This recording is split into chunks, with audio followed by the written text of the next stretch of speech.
Ya estamos grabando. Audio, por favor. Vamos a hablar de todo, ¿no?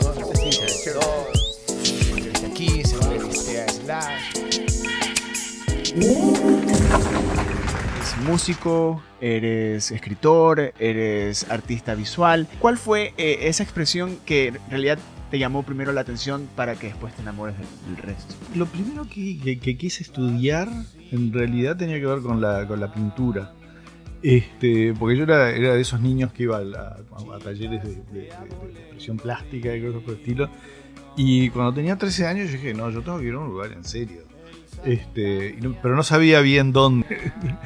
Pero después a los 15 fue que digamos que también saqué una cuenta que era que, bueno, yo me pasaba escuchando música todo el tiempo.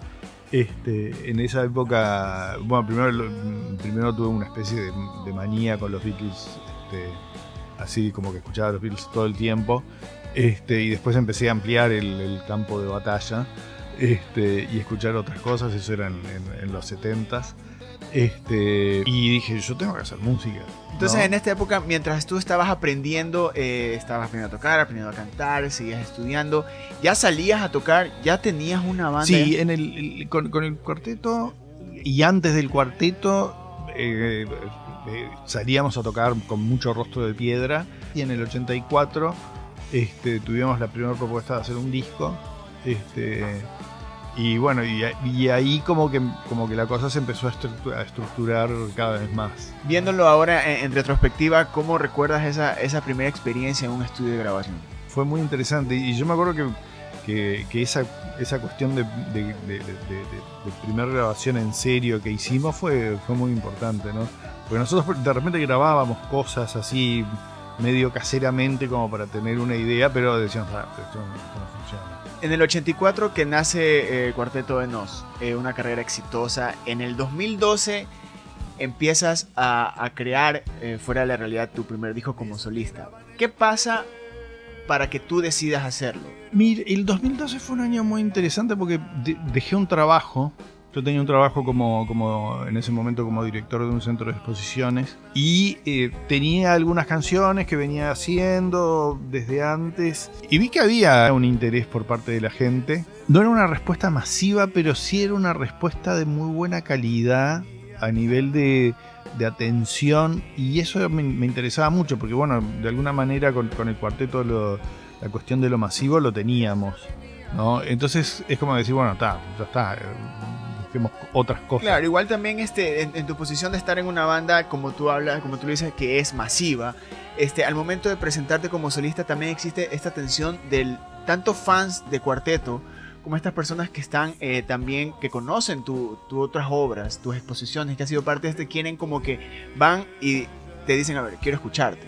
Claro. ¿Qué tienes? Sí. No, yo veo que se va formando un público en el cual hay alguna gente que viene por el lado del cuarteto, pero hay otra gente que de repente ni siquiera le gusta el cuarteto, digamos, claro. ¿No?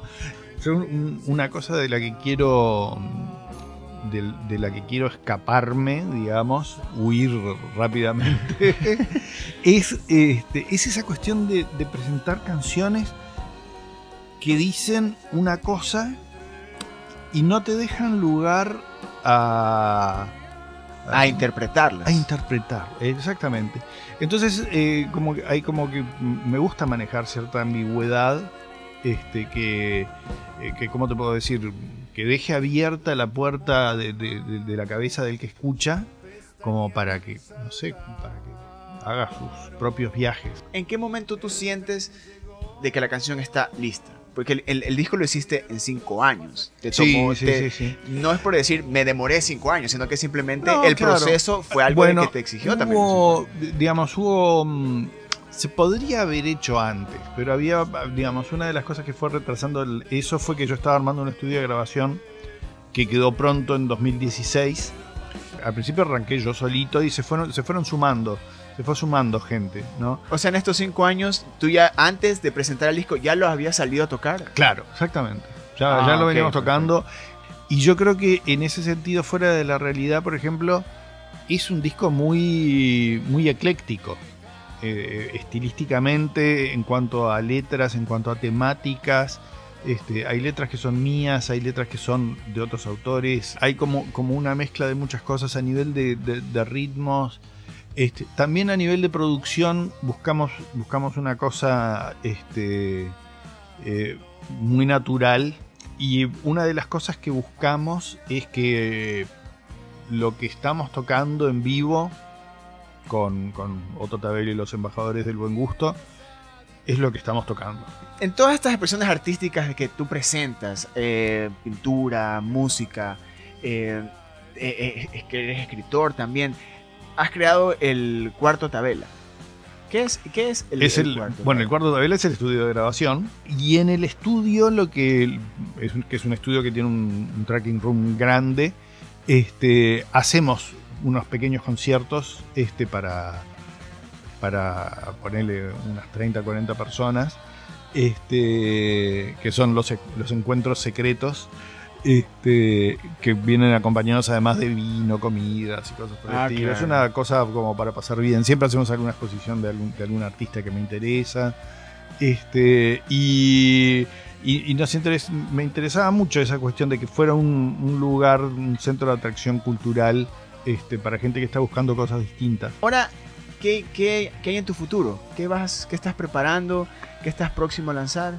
Estoy de nuevo en el mismo proceso. Tengo un montón de canciones, varios contextos de escritores muy, muy consagrados, muchas cosas que fui recolectando de ahí, y también letras mías y eso. Y tengo un montón de cosas, y estoy de vuelta en el mismo proceso con Aldo Mazzucchelli y con otra gente más. Listo, Santiago, te agradezco muchísimo estar aquí en Ático Music Studio. Esperamos se repita. Siempre bienvenido acá al estudio. Un gustazo tenerte acá en el país. Y bueno, y felicitaciones y gracias por la música y arte por más de 30 años. Que tengan muchísimos años más. Dale, muchas de nada.